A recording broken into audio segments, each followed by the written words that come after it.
إنما هو التوحيد وتوحيد العبادة بالذات.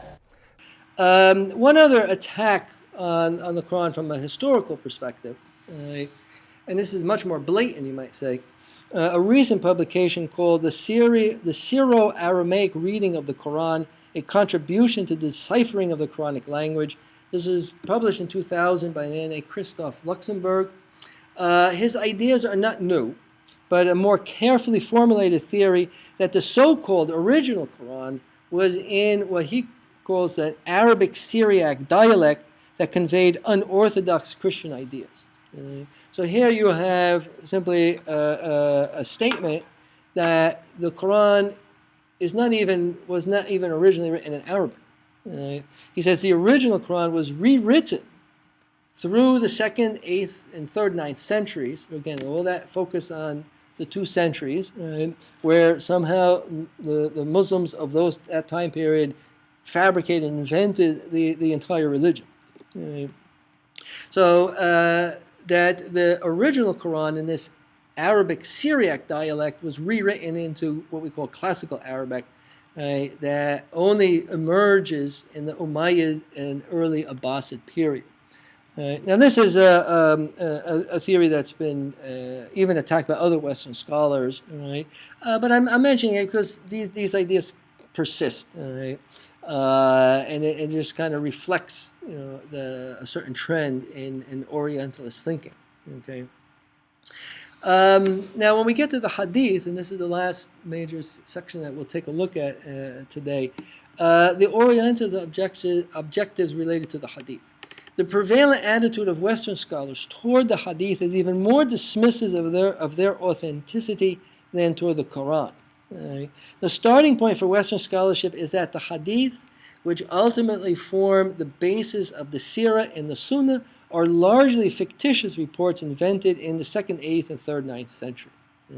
So this is where we get this back projection. The Hadith are projected backward by way of fabricated chains of narrators that gave an impression of originating with Prophet Muhammad.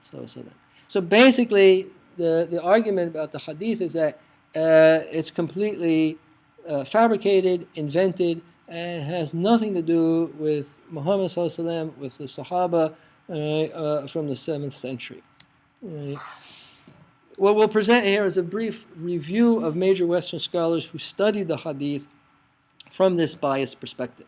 It must be noted that Western scholars necessarily had to deny the validity of the Hadith because of their outright rejection of the theological foundation of Islam, namely that Muhammad ﷺ was the last prophet and messenger.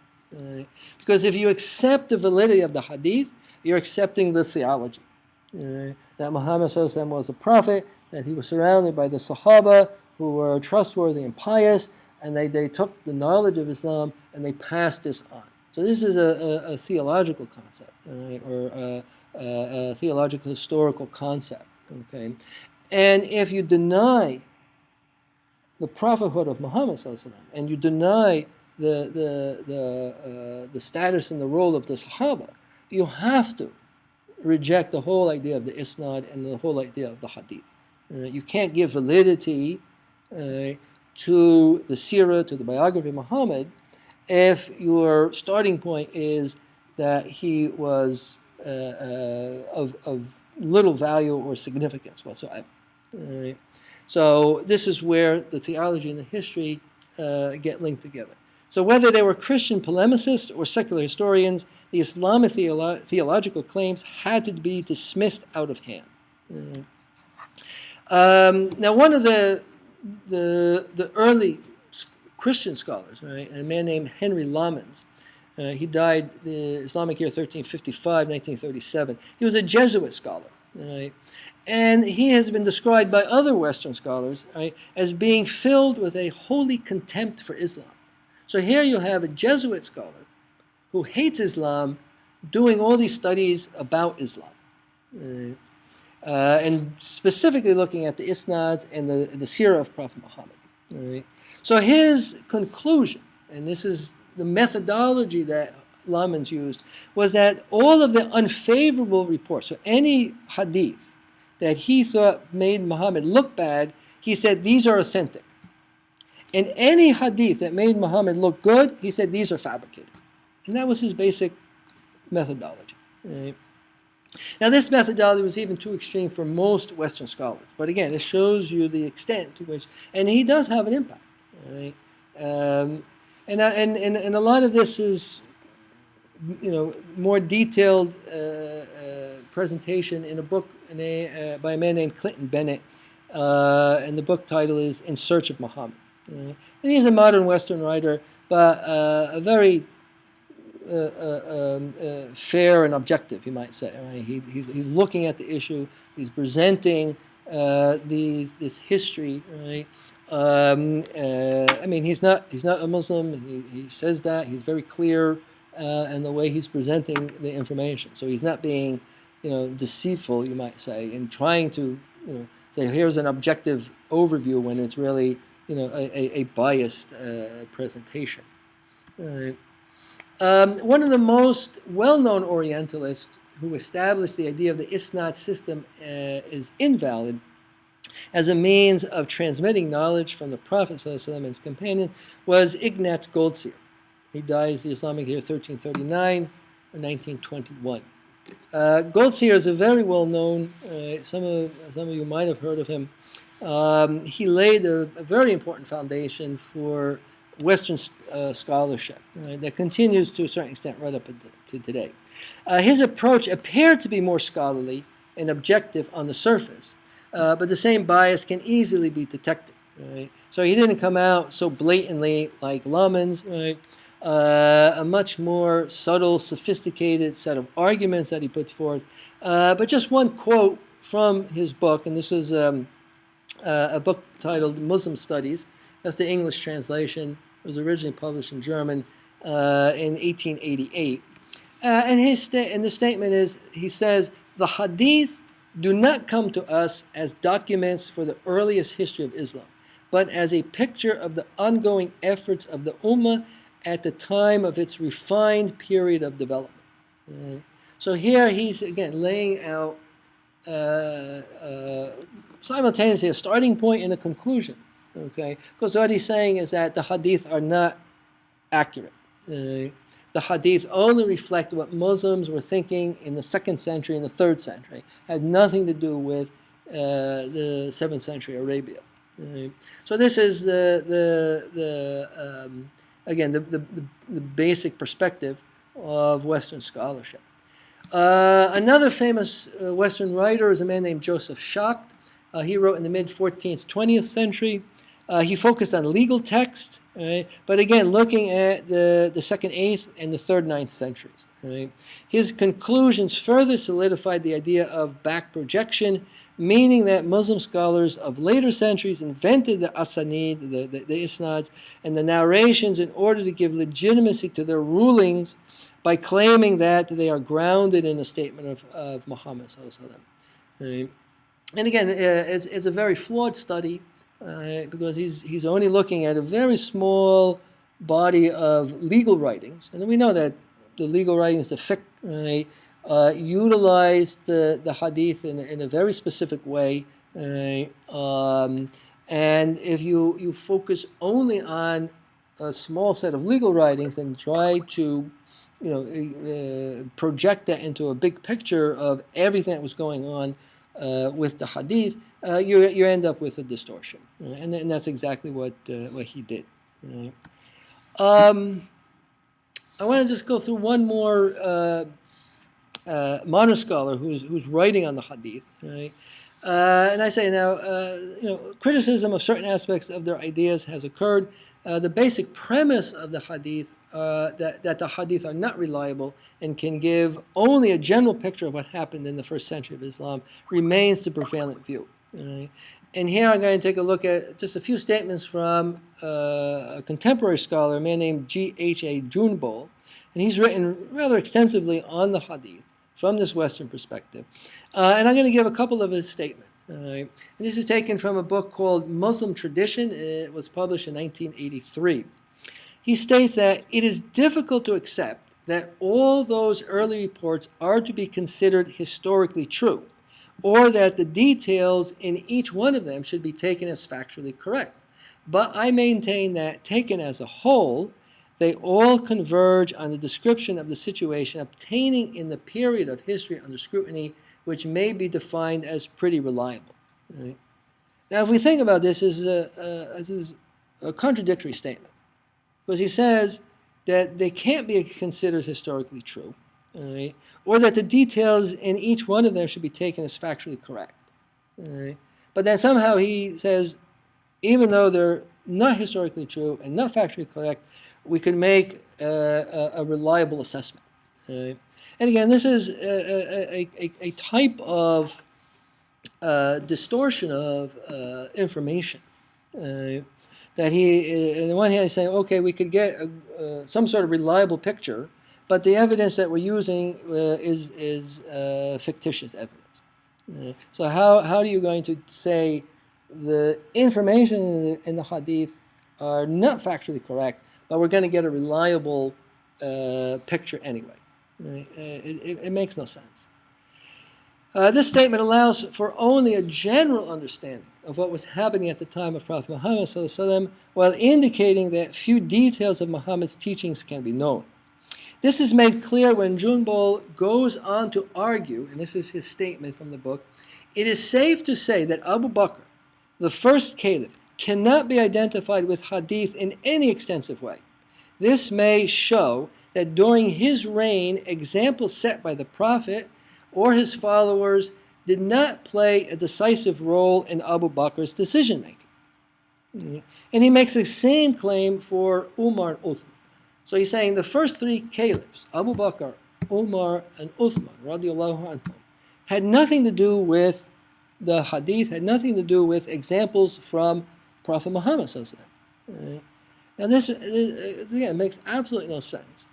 That the three men who were the closest companions of Muhammad ﷺ, after his death, then somehow governed the Islamic community with no reference to Muhammad ﷺ whatsoever. Right? So it just, again, it's this very deceptive kind of presentation, right? Which ultimately undermines the legitimacy of the hadith and the seerah. One final look at what are the implications of rejecting the hadith, and this is another sort of somewhat extreme position taken by two scholars, a woman named Patricia Crone and a man named Michael Cook. They co-authored a book published in 1977 called Hagar Islam, The Making of the Islamic World. Right? And here I'm just going to mention that their starting point was that all the Arabic sources are unreliable. Right? So they rejected completely the earliest Arabic sources, and they wrote a whole history of Mecca and Islam in the 7th century based on Syriac, Greek, and Armenian texts. So they're saying that these texts, Syriac, Greek, and Armenian, are reliable, but the Arabic texts are unreliable. And that's how they wrote the history. Right. This methodology was also severely criticized by other Western scholars, but it still shows the extent to which Orientalism remains a major influence in certain circles of Western approaches to Islam. Right. And again, I reference the Bennett book, In Search of Muhammad. Right. It's only fair to say that there are some more favorable views of the Hadith and Sirah by some Western scholars, Western writers. This approach can be summed up as stating that there is a general soundness of the Muslim sources, even though details and chronology of events can be contradictory. Right? There is also a problem that these Western scholars say that the early sources were edited, right, by later scholars. Right? But you might say it comes a little bit closer to what we would say the Islamic understanding. Right? And one writer in particular, a British writer, William Montgomery Watt, he wrote extensively through the 1950s, 1960s, many biographies of Muhammad, many different perspectives on Muhammad and his biography, sallallahu alaihi wasallam. And he makes a much better use of the hadith and the seerah literature. He criticizes it. He's not a Muslim. He's not taking the perspective that Muhammad was a prophet per se and receiving revelation, but he gives a much more favorable understanding of the Hadith in the Sirah, while criticizing aspects of it. Okay, finally, and this is the last point, there are some Muslim scholars who, writing in Western context, right, who have challenged this whole Western perspective of the Hadith. Right? And two I mentioned here, a Turkish scholar named Fuat Sejin, who wrote extensively in German, and then another scholar named Muhammad Azmi. Some of you might have heard of him. Sejin is probably not as well known. Anyway, Sejin's book is called the Geschichte des Arabischen Schriftums, the history of the Arabic writings or the Arabic literature, which details the full scope of literary history in the Arabic language. Right? What's important here is Sejin's conclusions about the Hadith. And he has shown that there is a wealth of evidence for the early writing of Hadith and the existence of Hadith collections in the 1st, 7th century. So Sejin's work, very detailed, very specific work that he's done over many decades, but he shows very conclusively that writing, the recording of the Hadith was already taking place in the 1st century of Islam. Okay. Now, of course, we Muslims, we know this as we go through the history. We'll bring up some of these issues, but I'm pointing this out because that in Western languages, within the context of Western scholarship, there are some people who are countering the prevalent Western narrative that the Hadith are fabrications. Right? Now, Azmi's work, he has two major works out. Right? One is called the studies of early Hadith literature, where he again gives a very extensive review. It's in English. It's more accessible than Sejin's work, but he shows again very clearly how the Hadith were transmitted, what early writings took place, how those early writings were ultimately incorporated into the later works. Right? So it's a very good study. He also has one other book, which is a very specific refutation of Joseph Schock's idea. Right? And Azmi's book is titled On Schock's Origin of Islamic Jurisprudence, where he goes through Schock's theories. He points out all the mistakes that Schock had made, all of the false assumptions that he was operating on. So this brings this session to the end. And again, the whole purpose was to place Western scholarship on the Quran and the Hadith in a larger context of Western cultural biases that are being presented as some sort of scientific studies or objective historical studies. Right? And again, the warning is for Muslims not to fall into the trap of accepting Western historical narratives, right, without even looking into the Islamic understanding. Right? And that if we simply adopt a Western narrative, right, we'll lose completely, and we see the effects of this, that we lose completely our connection with our history as told by Muslim scholars and historians. So I ask Allah subhanahu wa ta'ala to have mercy on us, and I ask Allah subhanahu wa ta'ala to guide the Muslims back to the correct understanding of our religion, of Islam, of Prophet Muhammad sallallahu alaihi wasallam, of the history from the time of the Sahaba up until today. And may Allah subhanahu wa ta'ala have mercy on us and protect us in this life and the hereafter from the hardships and punishments, and may Allah subhanahu wa ta'ala have mercy on us. Any benefit that comes from this lecture is from Allah, and I ask Allah subhanahu wa ta'ala to forgive me for any mistakes I might have made. أعوذ بالله من الشيطان الرجيم بسم الله الرحمن الرحيم الحمد لله رب العالمين والصلاة والسلام على سيدنا محمد وعلى آله وأصحابه أجمعين. السلام عليكم ورحمة الله وبركاته.